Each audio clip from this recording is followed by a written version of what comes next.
Hi folks, good Wednesday afternoon. How are y'all doing?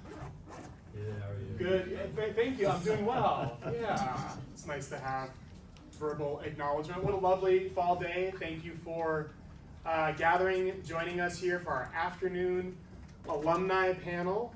I recognize most of the folks in the room from my SPCM 178 New to the Major seminar. Those who aren't in that class, where are you coming from? These gentlemen are from Dr. Pennington's class. Is that 130? Yeah. Yeah? All right. And Kat, you've raised your hand. I'm in both. You're in both. Well, you can represent both. That is wonderful. So we are honored to be joined by three distinguished alumni of this very department of Communication Studies. I'm going to introduce each of our three panelists.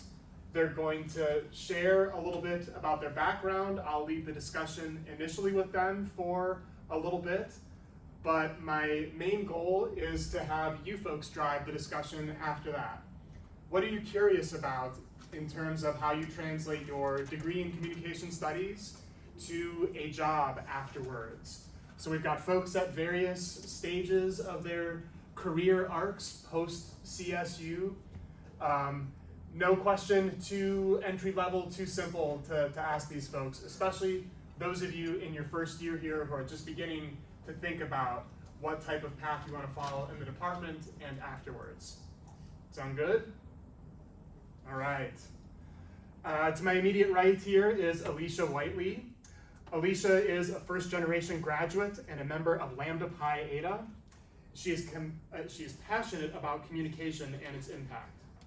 Alicia currently serves on the board of directors for Living Her Legacy, a local nonprofit here in Fort Collins, and she is actively involved in their communications and marketing team. Through this role, she has gained valuable experience in marketing, content creation, and strategy development. Alicia has a deep love for the written word, and her ultimate love language is words of affirmation. She strives to foster strong communication in both her personal and professional life. Please join me in welcoming Alicia to our panel. Seated in the middle here is Elizabeth Terry Emmett. Elizabeth is the primary advisor for the International Studies major, and she also advises for political science and sociology here at CSU. At CSU, Elizabeth has taught public speaking, led a first-year seminar on international studies, and facilitated RAM Connections, mentoring for freshmen. She has also advised undeclared students and various majors within the College of Liberal Arts. So she plays the same role that Chris Gallegos does, who you all met just last week. She is dedicated to teaching students how to manage their education and lives while in college in order to move them towards independence and self-sufficiency. Please join me in welcoming Elizabeth. Seated to my far right is Marty Lenz. Marty is a respected and award-winning media professional with over 2 decades of creating, curating, and providing information and news on multiple platforms. For 25 years, Marty has been on the radio airwaves and in radio programming.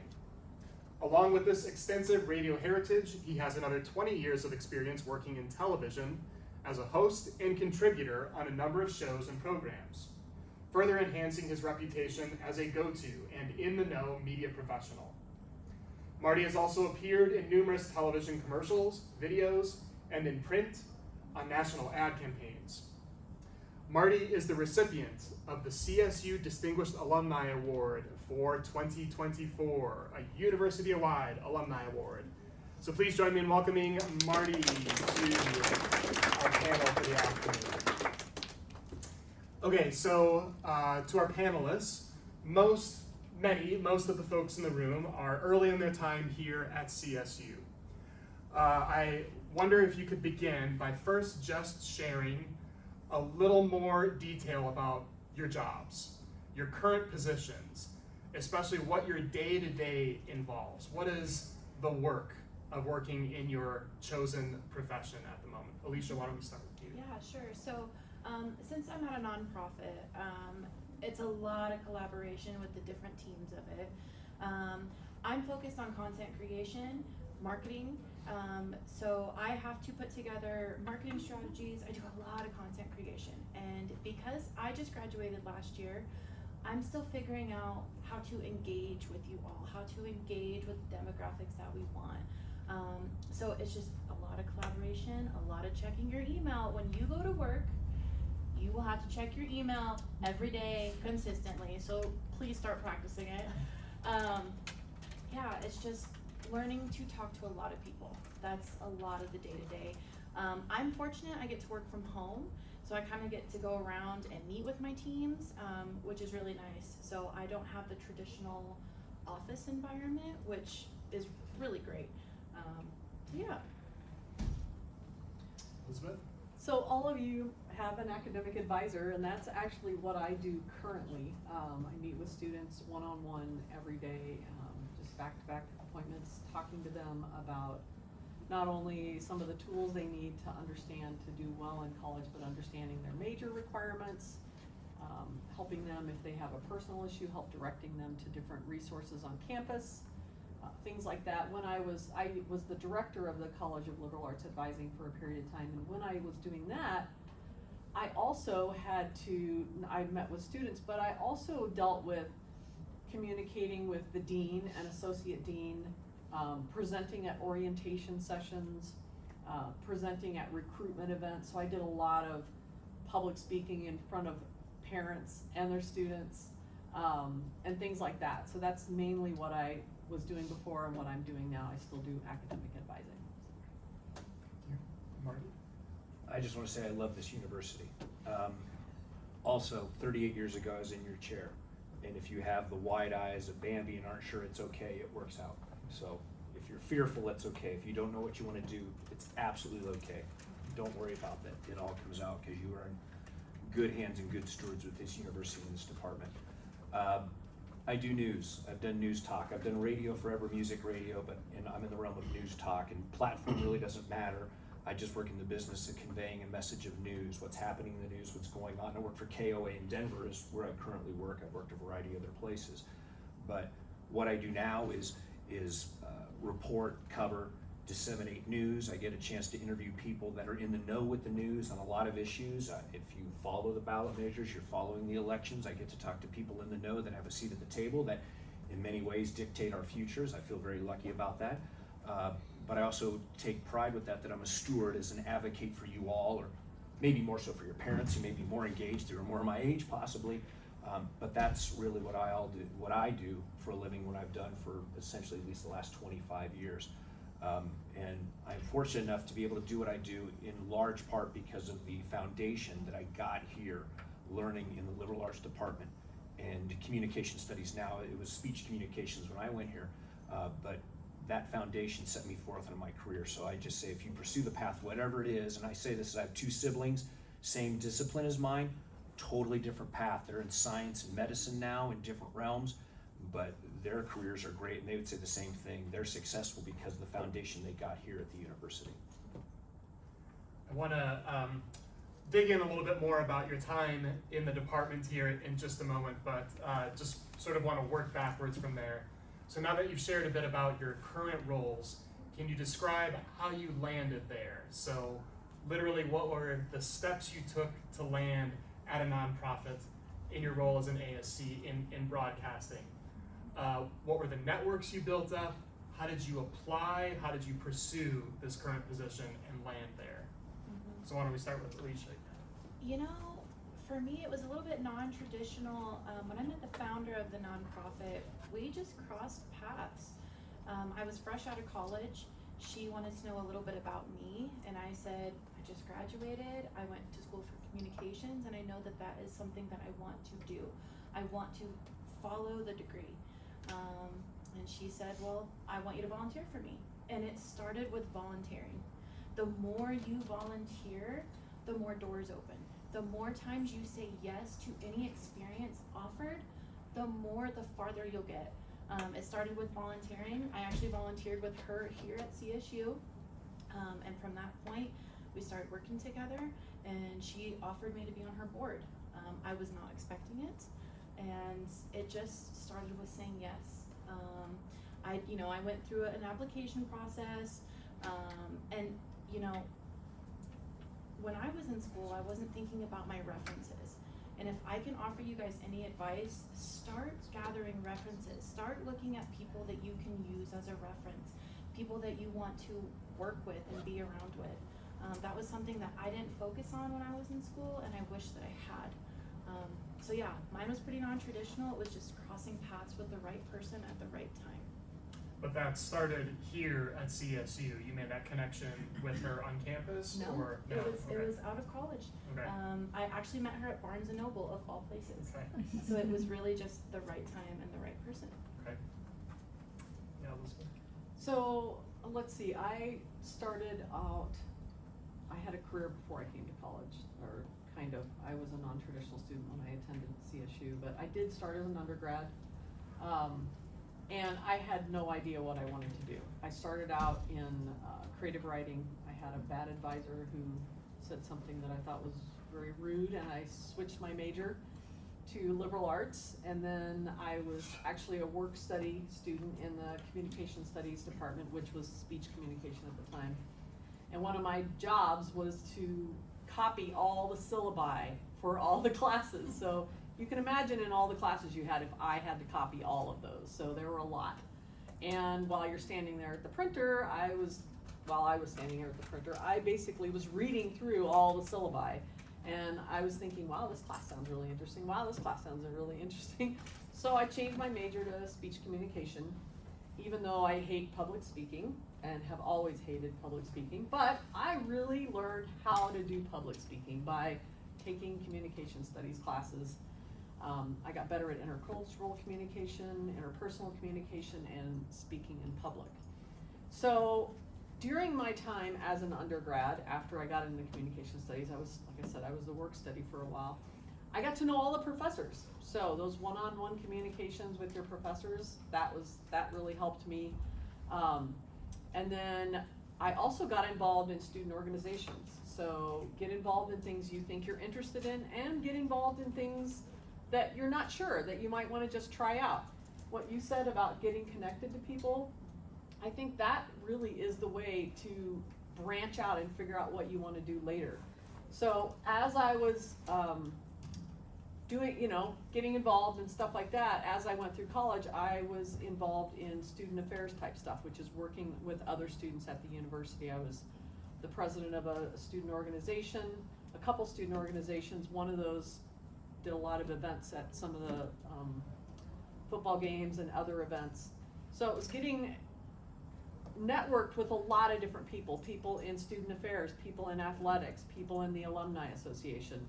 And so then when I graduated, I had decided at that point that I was going to go ahead and do a master's in communication studies because I loved the department. Even though I had to teach public speaking, which I did, but I really enjoyed being a TA for some of the professors in like the film studies class. I really enjoyed that. I was a TA for that class. But I got through my 2 years of teaching public speaking, and while I was doing that, I was living on campus in the apartment community, so I was networking then with the people in the apartment communities.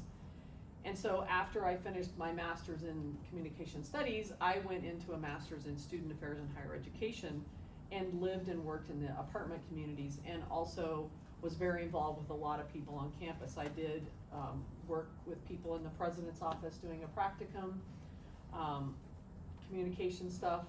I did all kinds of things. I created a web page, a whole website that I never thought I would do, all because of the people that I knew through the different things. So, like you said, that networking stuff is extremely important. So then, actually, when I was gonna graduate, I had known some of the people who were working in exploratory studies, and I decided I wanted to try to maybe be an advisor in exploratory studies. That's where I got my first position. And then I did that for about a year. While I was doing that, I was still networking, and then I got a job. The director, who was the director of advising in the College of Liberal Arts, told me I should apply for a job that they were having open, one of the advising positions in liberal arts. So I applied for that, and then I moved over to liberal arts. I was doing advising for international studies, as I still am today, and some other majors. And he left, and I had become an assistant director during the time he was here. So I was the interim director, and then we doubled our number of advisors. I became the director, and then I did that for about 10 years, and then recently my husband's health has gotten worse, so I decided to step out of that role and back into just advising. So, and I really love that, so love working with students. That's kind of my path. Thank you. Marty? I want to back up on something when I told you, and I'm sincere about this, that if you don't know what you want to do right now, that's 100% okay. Yes. I'm a weirdo. I knew I wanted to do radio since I was in 8th grade. I see you all with earbuds now. There used to be these things called Walkmans, big headphones, cassette players. Ask your parent about a Walkman or Google it, you'll see it. My point is, I always knew I wanted to do radio. I didn't know how to go about that. I come to Colorado State University for that, to play football as well. There's a direct line of when I knew what was transformative, and I don't know if it's still called the same thing, but it was SP 445, taught by Denny Phillips, Professor Phillips, legendary Professor Emeritus, whatever he is now. He would say at the end, it was radio and TV broadcasting, a little advanced level class, hence the 4 in front of it. He would say at the end of every class, he'd just sit back and say, there are 10,000 other students that want to do exactly what you want to do right now. What are you doing to separate yourself from them? So you end every class like that. This is a technical term, but it scared the shit out of me. So what it did is it forced me, knowing I wanted to do it, but how do I go about it? It forced me to get an internship at KCSU. So I started there. My classes gave me a basis for knowledge. Working at KCSU, the college radio station, gave me the hands-on approach to the knowledge, and from there, that's where my career went. I'm referencing something else that's old, WKRP in Cincinnati, up and down the dial, my career went, but I worked a lot of places, a lot of locations, including Denver, which is my hometown, San Francisco, Minneapolis, St. Paul, great places in between, Columbia, South Carolina. To your point that Elizabeth and Leach both say, don't close your world opportunities. I wouldn't have worked and moved to some of these towns if I weren't open to taking chances, so don't be risk averse. Take risks, that's how you grow. But that's basically my origin story to where I am now here at KOA doing what I've done. But a direct line in that class every day or every other day, was it Tuesday, Thursday class, I think it was, he would tell us that. What are you doing to separate yourself? Not to make you fearful, but to think long term. What else are you doing besides your schoolwork? What else are you doing? Where can you get more experience? Where can you leverage contacts and everything else? That is a direct line here to CSU. So that's how my path was started. Yeah, I'm hearing all three of you describe building your network out in different ways. So connecting with different people who can, help you, or you can help them in some strategic way. And I often find when I talk to students and in my own life, I think of networking as like a task. Like, oh, I'm gonna go out and network today, or I'm really gonna go meet somebody who can help me take the next step. But from your experiences, it kind of sounds like it's more day-to-day and incidental and something that's part of your routine. Can you all talk about that a little bit more in your own experience, how you think of networking and building out the network that will eventually put you in a place to land a job or take the next step? Certainly. For me personally, when I was in school, my mom became sick. I was her sole caregiver, and so when I was in college, I wasn't concerned with networking. I was not concerned with finding an internship. I knew that I had to take care of my mom and make my grades. I didn't have a lot of leeway to make those connections, meet the people, and for me a lot of it came after my mom passed. A lot of it came after I left college, because I just want to tell you now, in your personal lives, you will go through it. And as long as we're told you're not alone, I think that being told that will lead us to success, because we battle and we go through things we don't talk about, right?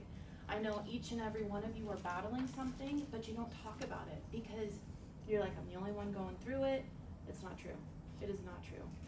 And so for me, I started making the connections when I was able to. I wish that I did the internship.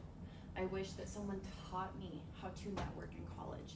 But because I had so much on my shoulders, I was very much alone in it. And so if you don't take a traditional way of making your connections now and doing the internships and reaching out, you will find your way.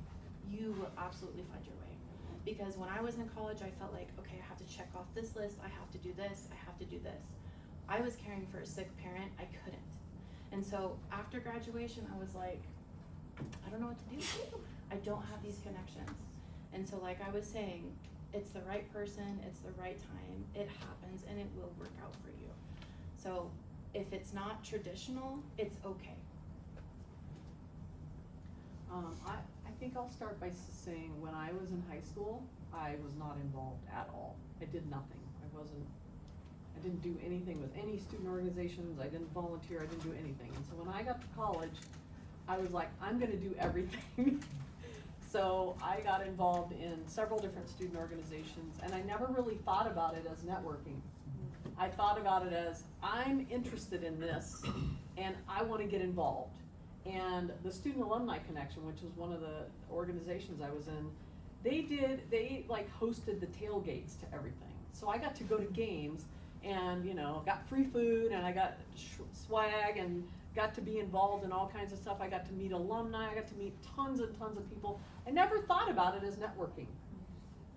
And then as I met people, they would say, oh, you know, you should come and help us with this. So I'd volunteer for some other event. So there were definitely some semesters where I dropped down my credits a little bit and took a little longer in college, but that was part of the networking. I wasn't thinking about networking, I was thinking about really enjoying my time in college and being involved.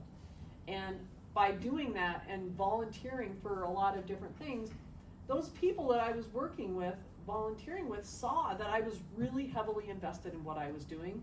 I was a good worker, and those are the kinds of things that they later are possibly going to give you an opportunity that you may not have thought of. So that's to me what networking is. I really was never thinking about that it was networking. So.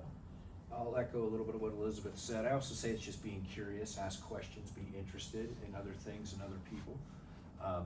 And that's how you learn a lot, that's how you can meet people, that's how, again, not shutting down yourself. Even if you think you want to do this, be open to other paths. It may get you to your destination by taking a different path and expose you to things that you maybe weren't aware of. And that's a gift, is being open to saying, whatever it is, I want to be a counselor, or I want to work in radio.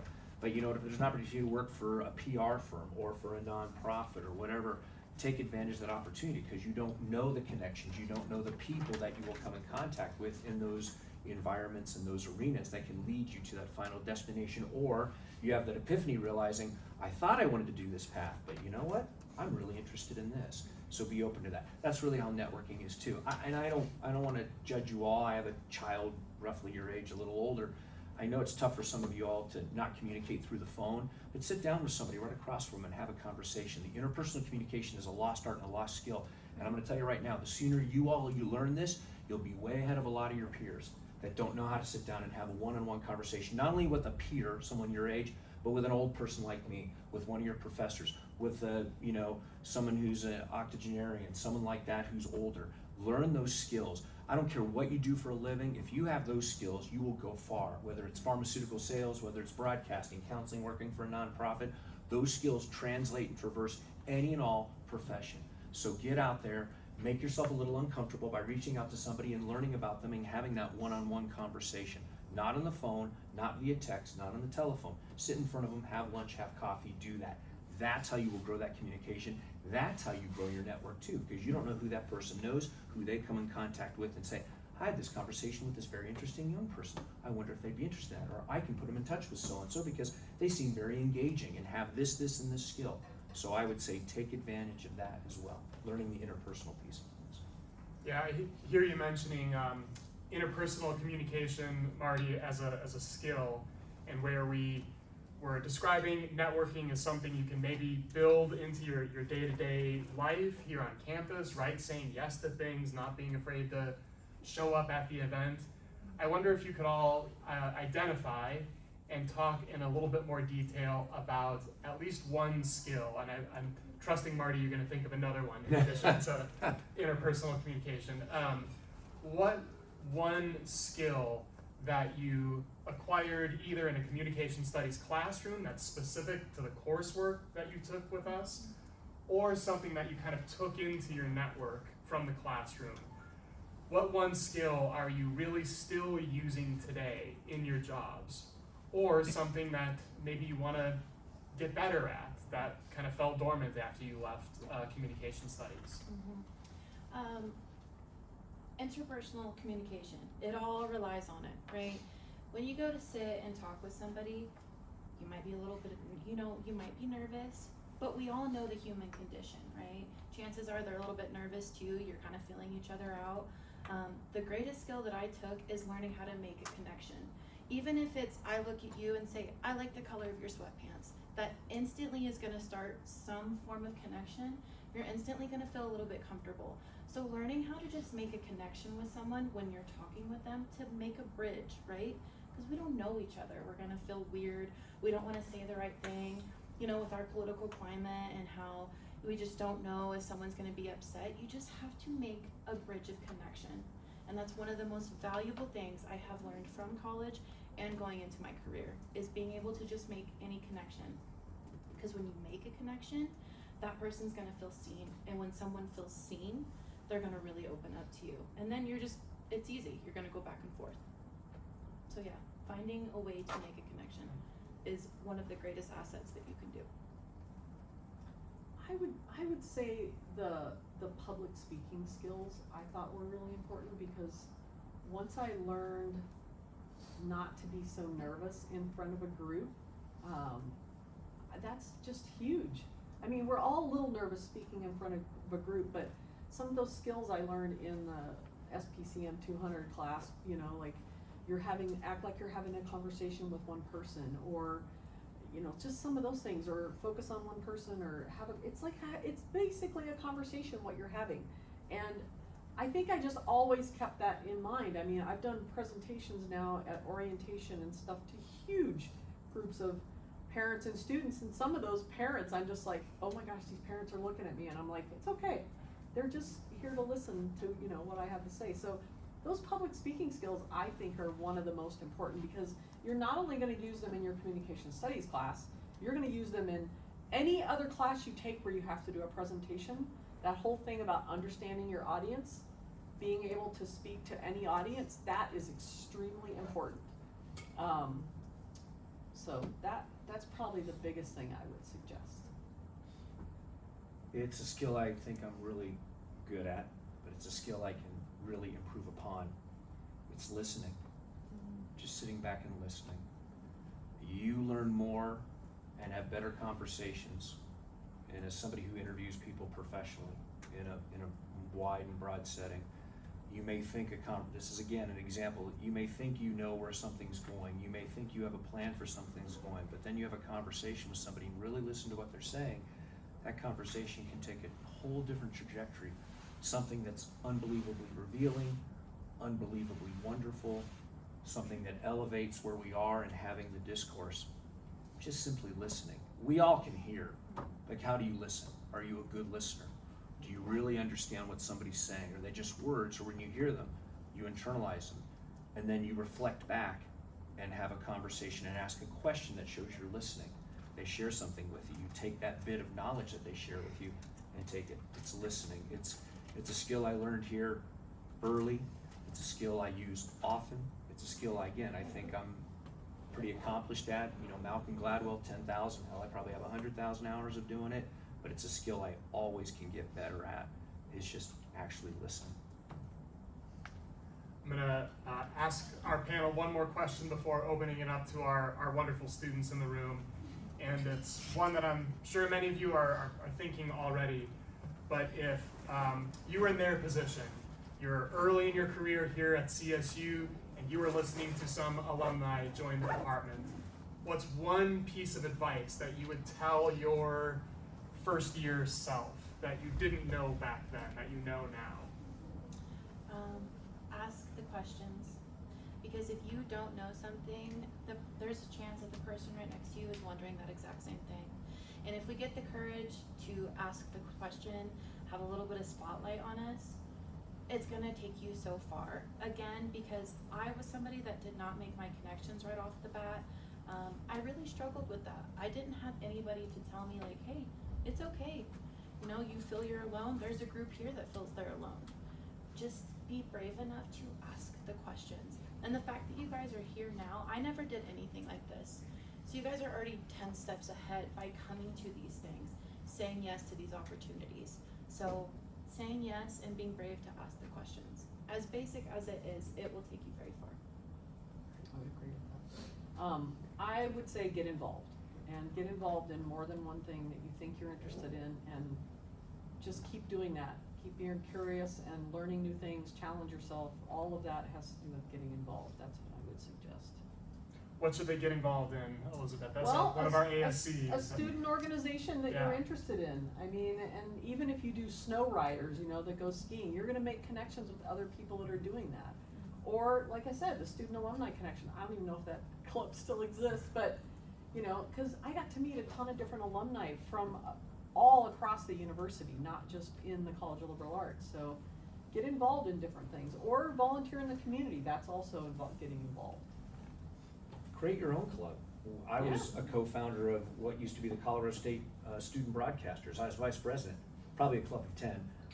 But my friend and colleague Mike McNellis, who I haven't talked to in eons, but he was the president, I was vice president, and we started our own club to do that. The advice I give to myself sitting in the front row is to say, dress better and your mullet looks terrible.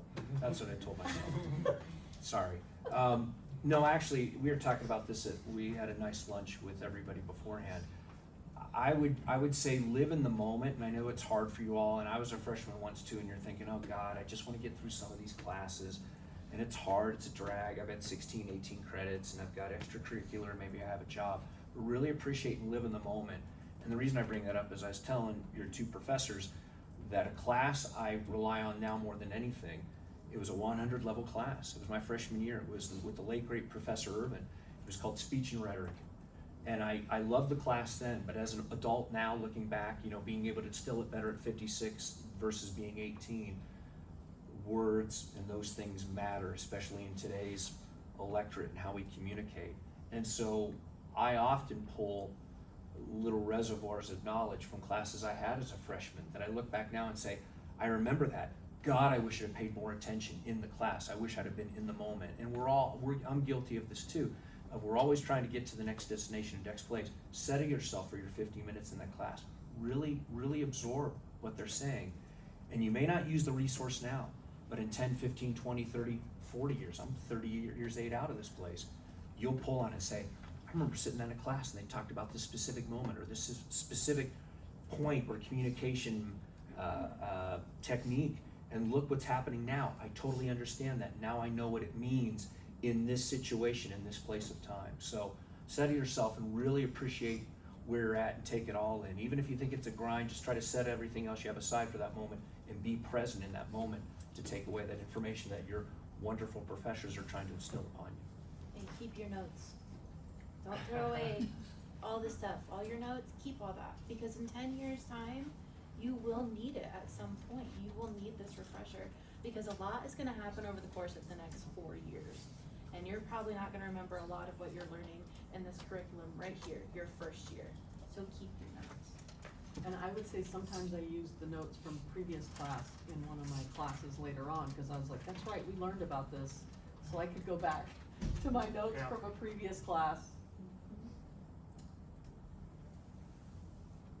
What questions do you folks have? These folks are on the other side of their time in the department. They are out in the workforce with your very same degree, a BA in Communication Studies from CSU. Yeah, What are some interview tips you have? like job interview tips, yeah. I would just say be honest, you know? I mean, the thing is, you can do a lot of preparation for job interviews, definitely learn about whatever job you're applying for, learn about the company, and yeah, just be honest. Yeah, and for me personally, I'm a first generation student, so I did not have anybody to help guide me. I had my mother to help me, but you know, I mean, her experiences were different than mine, so I researched it myself. I researched what are good things to say in the interview. When the interviewer says, do you have any questions? Instead of saying, no, I don't, have some questions made.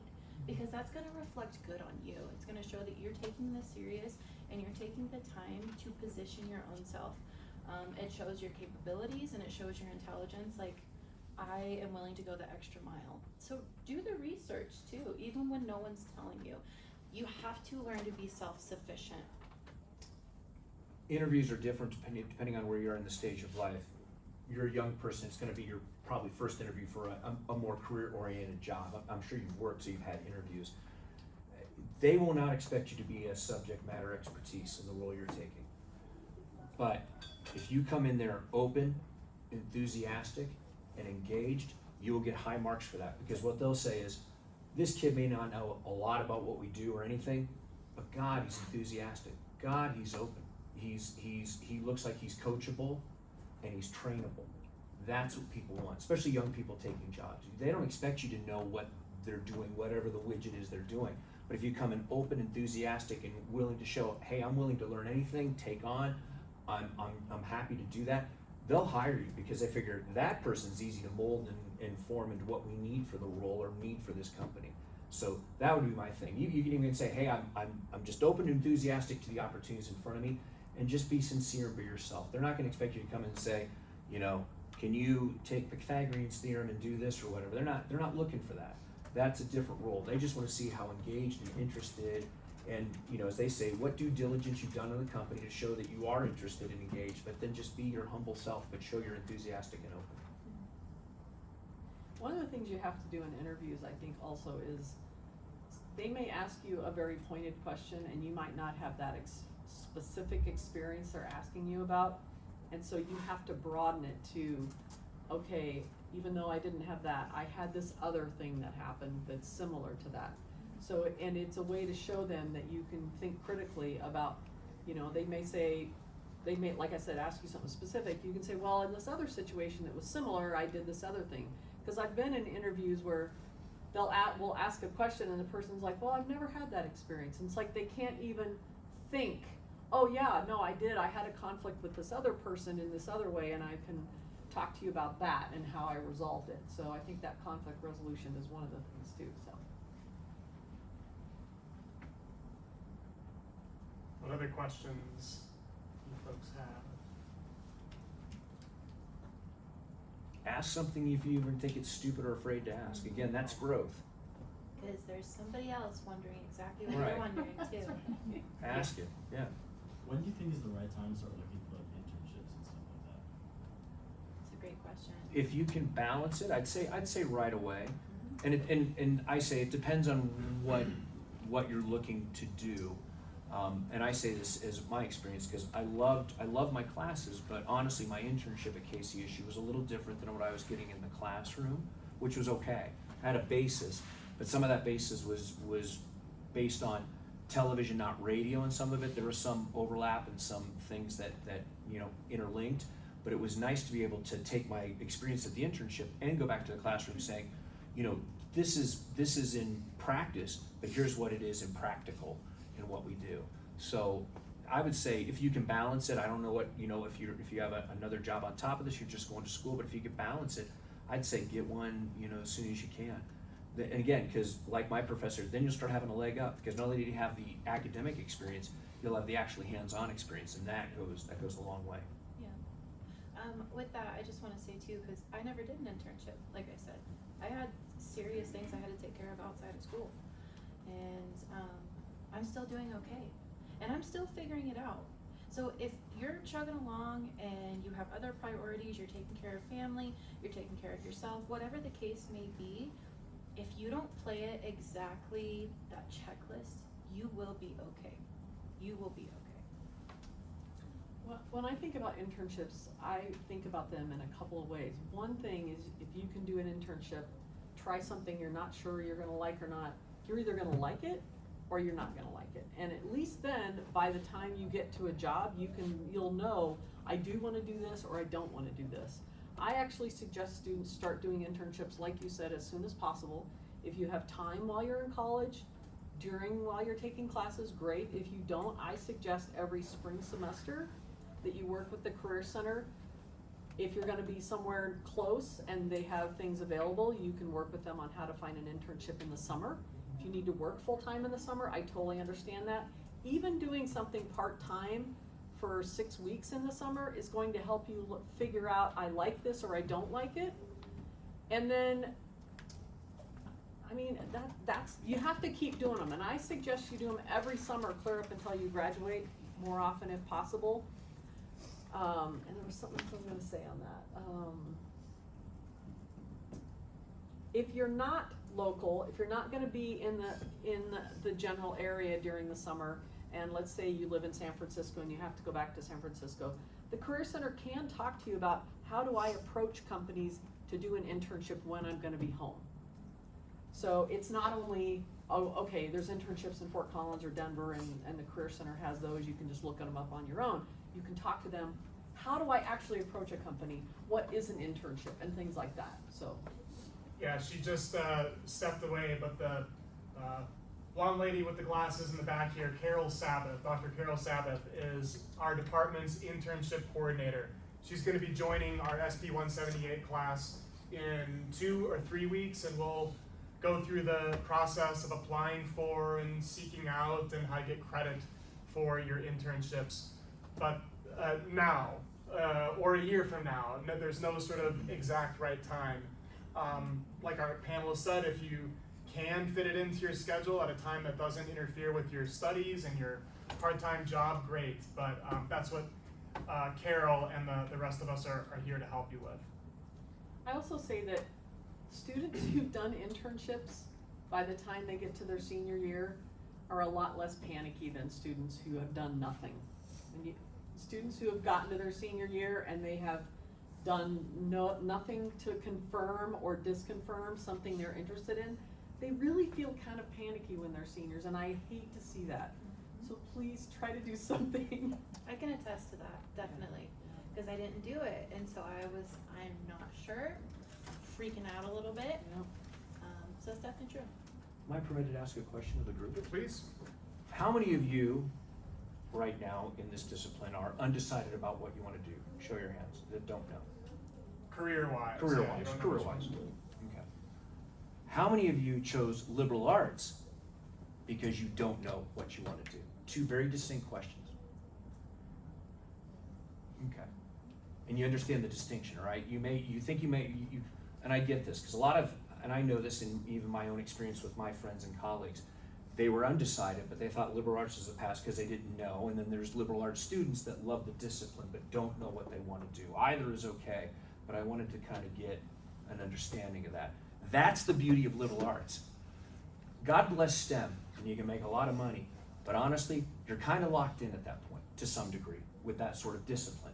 And it doesn't mean you can't extricate yourself from that, but this is where we've got a little bit of freedom that we can float and traverse many different realms that our science, technology, engineering, math majors can't. Not that they don't have the ability and not that they can't. They're not literally locked, but think of the investment they made in that degree plan. And now they're like, well, Christ, if I'm not an engineer and I'm unhappy with it, what am I gonna do? Golden handcuffs, then you're locked. We're not locked in this. You can start off in broadcasting, you can start off in nonprofit, but you're not locked because this is the only rigor I know and this is the only skill I have. We have a lot of skills. We were talking about this lunch too. I say this all the time, and I said it reversed the last time. I'm somebody who likes to think that there's foxes and hedgehogs in life. Hedgehogs have an inch of breadth but a mile in depth. Okay, foxes, it's the opposite. They have miles of breadth and an inch of depth, which means we know a lot about a little, and it serves us well. I'd like to think I'm one of those. Those are the skills you're getting this discipline. Well, that too. I'll say it right one of these times. I don't know what I'm talking about. But the point is what the beauty of our realm, because it's not linked to something, if you want to say that's a hard discipline that maybe some of your friends and colleagues have gone, maybe some of your parents have encouraged, and look, my daughter's a biomed student, so I've had that conversation. But I also have told her, but if you go down this path, I don't want you to regret it then feel locked because these are your skills. We have the ability to traverse all those things. Because you know what the skills that they may have that we don't is maybe the hard discipline. But you know what we have that they don't? The ability to be a freaking white witch that can go around to do all that and maybe learn a certain skill, maybe not to their discipline, but also be able to verse on it and work in that same realm. Might be not directly what they do. Like my sister, liberal arts major, she works in health. She works in health now. My brother, liberal arts major, he works in medical device. He wasn't a STEM major, he was a political science major. Thought that sucked. And he says, so I'm gonna work with placenta and do wound care. So that's what I'm telling you. We can traverse a lot of realms. Our friends in other disciplines cannot. So keep that in mind. We are the Swiss Army knife of most any discipline here at this university, because we can do most anything. Might have to get a little credentialing and skills for certain hard disciplines, but we have the skill set that brings to bear communication, listening, and the dynamism that a lot of our fellow colleagues do not. Be proud of this discipline. You don't take a backseat to anybody at this university. Even if our funding says we do, we don't. If I can ask kind of a follow-up question on behalf of the students here. So when you talk about your degree, you have a BA in Communication Studies. How do you describe that to colleagues, to potential employers, to your Uncle Hal at Thanksgiving who's saying, communication, you're gonna end up blah, blah, blah, blah, blah. That's, what do you do with that, right? How do you describe your degree? I study communications to be equipped and capable to communicate in any scenario, to be able to communicate to anybody, despite the differences, despite the cultural differences, whatever it is. Studying this has allowed me to be able to communicate, which is the underbelly of everything that we do. I'm confident that by studying this, having studied this, I have these skills that will take me so far. And I mean, communication goes beyond, finding out what you like, finding out your passions. What do I really want to do? If you can communicate, you're already 10 steps ahead. So it's about being capable. I would agree with that. I would say the communication bachelor's degree gives you the ability to communicate in just about any situation to just about anybody.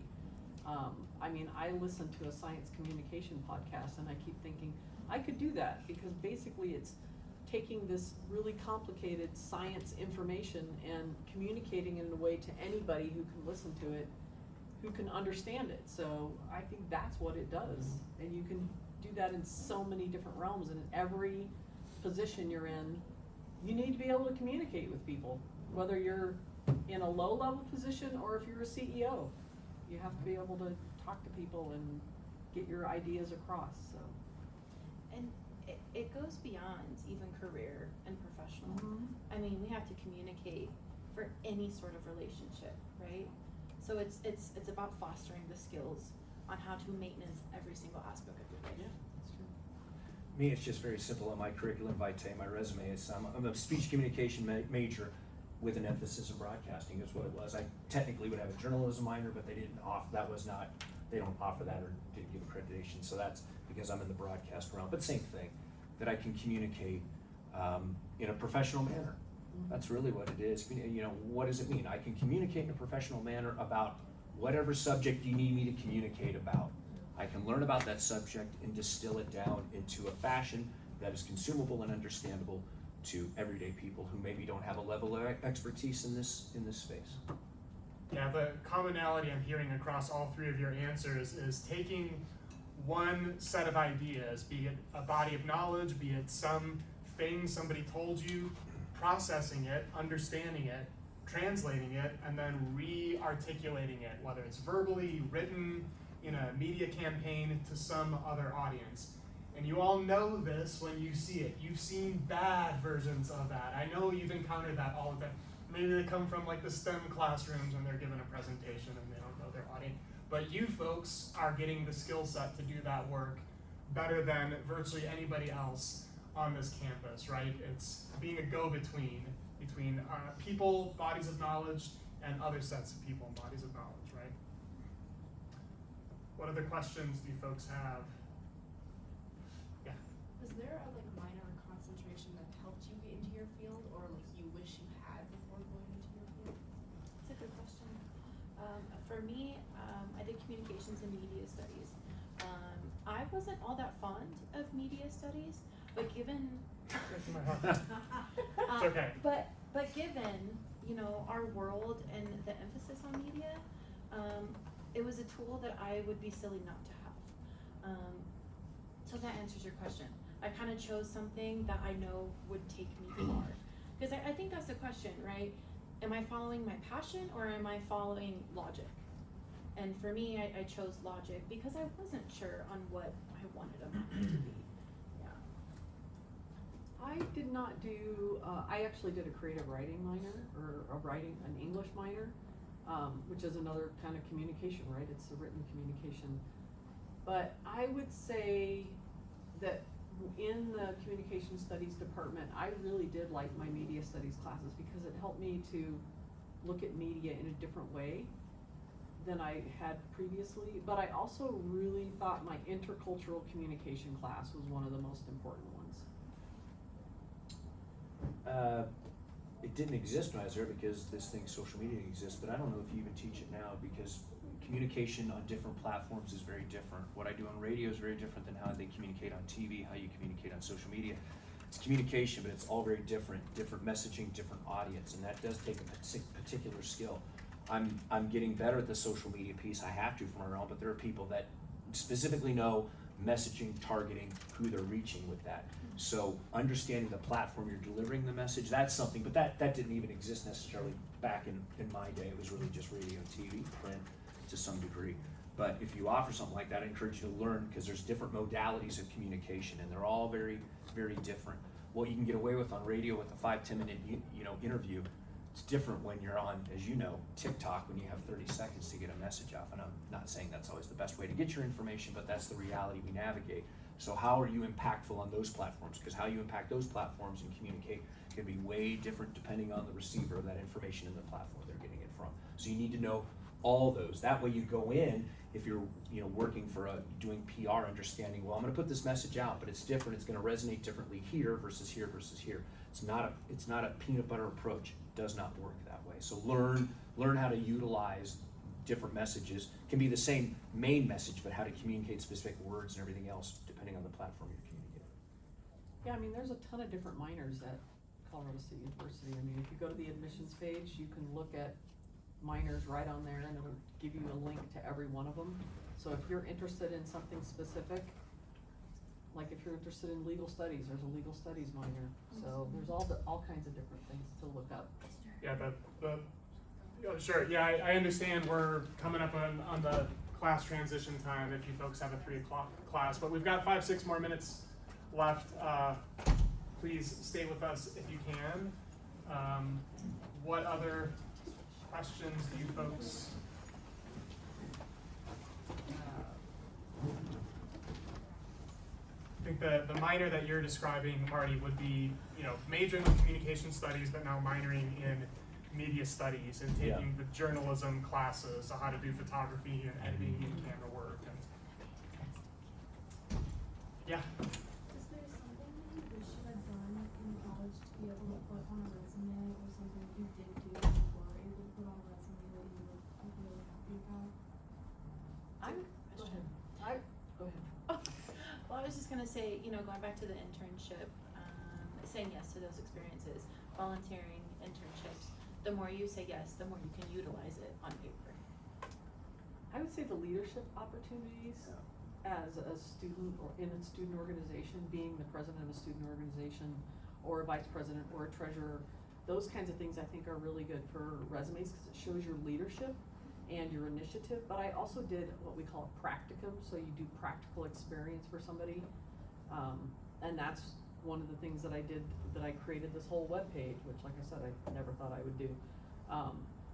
Or research, like one-on-one research with a professor, those kinds of things I think would be helpful. 1000% leadership, and it doesn't, whether it's ACSU or whatever, ACSU, getting all my acronyms wrong, breadth, depth, anything like that, even a small club, if you're a leader or a board, something like that, that always looks good, because to their point, even if you don't have the direct expertise they're looking for, oh, they have leadership qualities, they led this club, because they'll ask you about that. What was that like? How was this? Those are skills that are great to have. If you have that on there, that's awesome. That'd be great to have, whatever it is. And you know, the more you say yes to experiences, you're gonna learn what your strong suits are and what your weak points are. Maybe leadership isn't for you. Maybe you're a true helper. Yeah. So it's along with building your paper, it's really about discovering yourself too. The more you say yes. Time maybe for one more question from you folks.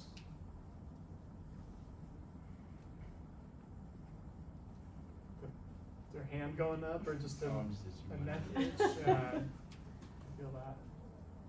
You guys have opinions. If I don't know if you can, specific to what I do, you consume media, you probably listen to it and think, I wish they did this, or there's a better way to do that. Don't you have those questions sometimes with things, whatever the platform? You can initiate that kind of change. If you think, and you should feel like, I have the ability, or I can do this, or I can do this better, then you ought to go out and chase that. That's kind of what I do now. I think there's many people I see in spaces like, I think I do a better job of that.